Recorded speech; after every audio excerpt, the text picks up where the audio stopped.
Bonjour et bienvenue dans le Journal des Sciences pour un aperçu de l'actualité scientifique de la semaine.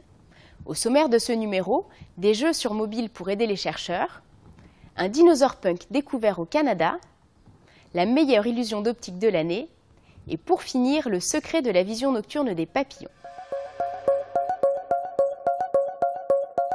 Malgré les progrès en intelligence artificielle, aucun programme informatique n'est capable de réaliser les tâches d'analyse d'images aussi bien que les yeux humains.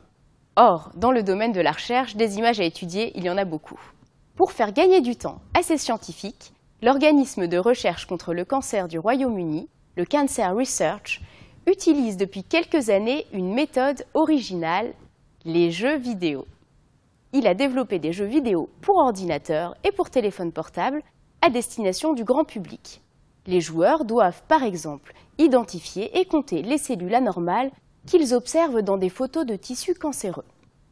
Ce principe de collaboration en ligne, appelé Citizen Science pour science citoyenne, fournit rapidement et gratuitement des données de base qui seront utilisées dans le cadre d'études scientifiques. CellSlider a été mis en ligne fin 2012. Il a permis d'analyser en 3 mois une série d'échantillons qui auraient pris 2 ans de travail aux chercheurs. Face à l'engouement suscité par ce premier jeu, un deuxième est sorti 1 an plus tard, Genes in Space.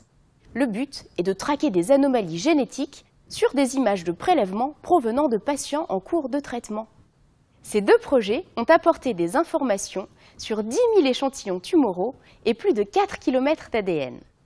Seul bémol, la qualité des données a diminué au fil du temps. En effet, dans le feu de l'action, certains joueurs perdent un peu de vue l'objectif et s'efforcent de gagner un maximum de points en un temps record, ce qui nuit à la précision des réponses. Ayant tiré les leçons de ces résultats, le Cancer Research vient juste de sortir un 3e jeu appelé Revert the Odds. Les joueurs doivent étudier des photos de cellules pour obtenir les crédits qui leur permettront d'évoluer au sein d'un monde virtuel fantastique. Si vous voulez tester vos capacités scientifiques, vous pouvez télécharger ces 3 jeux gratuitement sur le site Cancer Research UK. Vous aimez Jurassic World ? Réjouissez-vous car un nouveau personnage vient d'entrer en scène. Cousin du Triceratops, il a sur la tête des ornementations en forme de crête à faire pâlir d'envie un punk. L'histoire de sa découverte remonte à 10 ans, lorsque Peter Hughes découvre un squelette quasiment complet dans une montagne près d'Alberta, au Canada. Cette région est plutôt insolite car aucun autre spécimen de dinosaure à cornes n'y a été trouvé auparavant. Après une minutieuse préparation des ossements, il s'avère qu'il s'agit d'une espèce encore inconnue. Elle a été nommée Regaliceratops peterhusi. Peterhusi du nom du géologue qui a exhumé le squelette et Regaliceratops en référence à la crête multicolore semblable à une couronne dont sa tête est ornée. Selon les spécialistes, les ossements présentent des caractéristiques très différentes des autres dinosaures à cornes. La corne au-dessus de son nez est plus grosse que celle des Triceratops, alors que les 2 cornes situées sur son front, qui lui valent le surnom de Hellboy, sont toutes petites. Regaliceratops fait partie de la famille des chasmosaurines, mais il présente des caractéristiques des centrosaurines, l'autre grande famille des dinosaures à cornes déjà éteinte à son époque. Cette découverte constitue une avancée scientifique, car c'est le premier exemple de convergence évolutive chez les dinosaures à cornes. Cela signifie que des caractères ont évolué de façon similaire dans 2 groupes génétiquement indépendants. Pour la petite histoire, l'auteur principal de cette publication, le Dr Caleb M. Brown, a profité des remerciements à la fin de son article pour y glisser sa demande en mariage à une autre paléontologiste du Muséum d'Alberta, le Dr Lorna O'Brien. Cette dernière a dit oui. Pour la 11e année consécutive, la Société de neurosciences américaine, The Neural Correlate Society, organise le concours des meilleures illusions d'optique. Parmi les illusions sélectionnées, on remarquera celle de la neige qui semble tomber plus ou moins vite sur le mont Fuji selon le degré d'ouverture des stores devant la fenêtre. Cette animation a été développée par une équipe de l'Université de Tokyo. On pourra aussi découvrir le toit du garage ambigu créé par un chercheur de l'Université d'Aichi, toujours au Japon. Ce toit, d'allure banale au premier abord, présente des formes différentes selon qu'il est observé de face ou de dos. Il peut facilement être fabriqué à partir de morceaux de carton.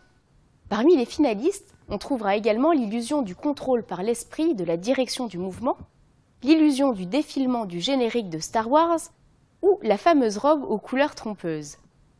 Les illusions d'optique ne sont pas seulement d'amusants tours de magie. Des études basées sur des mesures à partir d'imagerie cérébrale, de tests comportementaux ou d'enregistrements électriques de neurones permettent d'analyser les phénomènes générés par ces illusions. Chacune révèle des mécanismes spécifiques de notre cerveau et apporte une meilleure compréhension de la façon dont nous percevons notre environnement. 10 travaux scientifiques ont été sélectionnés par un premier jury parmi des dizaines de candidats du monde entier. La finale a lieu le 12 juin au cours d'un grand gala. Les votes sont ouverts à tous sur le site internet The Best Illusion of the Year Contest. Vous pouvez y découvrir tous les finalistes et élire votre favori. Les gros papillons de nuit, plus connus sous le nom de sphinx, se nourrissent à la tombée du jour et à l'aube. Pour comprendre comment ces insectes réussissent à butiner dans des conditions de faible luminosité, des biologistes américains se sont associés à des physiciens.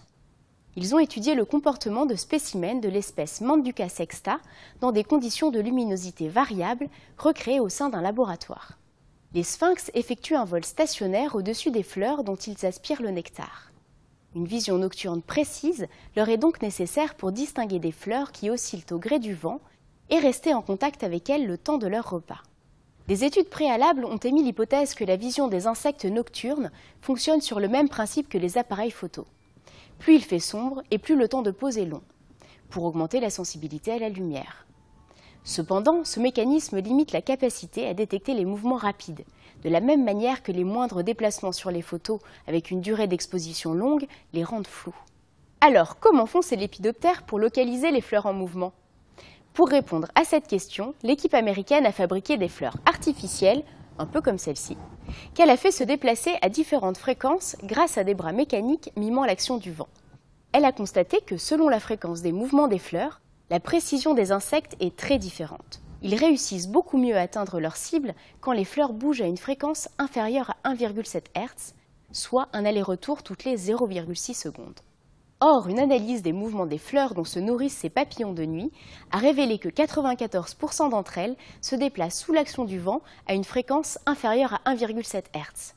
Ces résultats démontrent que la vision nocturne de ces insectes est précisément en accord avec les mouvements des fleurs dont ils se nourrissent, ce qui leur permet de surmonter le handicap lié à la lenteur d'analyse de la vision nocturne. Voilà, ce journal est terminé. Rendez-vous dans 15 jours pour le dernier numéro de la saison. En attendant, retrouvez-nous sur scienceactualité.fr, le site de la rédaction. Bonne semaine à tous!